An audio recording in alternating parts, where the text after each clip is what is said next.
ଯାଜପୁର ଶ୍ରମ କମିଶନର ଓଡ଼ିଶାଙ୍କ ନିର୍ଦ୍ଦେଶରେ ସୁସ୍ଥ ନାରୀ ସଶକ୍ତ ପରିବାର ଅଭିଯାନ ଯାଜପୁର ଜିଲ୍ଲା ଶ୍ରମ ବିଭାଗ ପକ୍ଷରୁ ଧର୍ମଶାଳା ବ୍ଲକ କାଇମାସ୍ଥିତ କଲ୍ୟାଣ ମଣ୍ଡପ ଏବଂ ବରୀ ବ୍ଲକ ବରୀ ଗୋଷ୍ଠୀ ସ୍ୱାସ୍ଥ୍ୟ କେନ୍ଦ୍ରରେ ଅନୁଷ୍ଠିତ ହୋଇଯାଇଛି।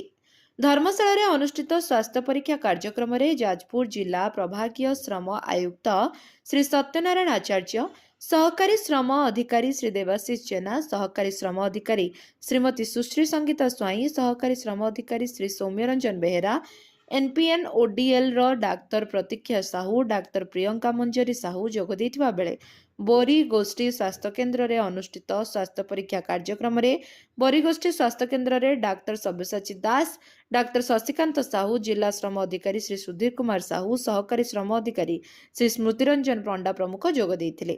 ଏଥିରେ ମୁଖ୍ୟତଃ ମହିଳା ଶ୍ରମିକମାନଙ୍କ ସ୍ୱାସ୍ଥ୍ୟଗତ ସମସ୍ୟାର ନିରାକରଣ ପାଇଁ ବିଶେଷଜ୍ଞଙ୍କ ଡାକ୍ତରମାନଙ୍କ ଦ୍ୱାରା ବିଭିନ୍ନ ପରୀକ୍ଷା ନିରୀକ୍ଷା କରାଯାଇ ଉପାଦେୟ ପରାମର୍ଶ ଦିଆଯିବା ସହିତ ଔଷଧ ଯୋଗାଇ ଦିଆଯାଇଥିଲା।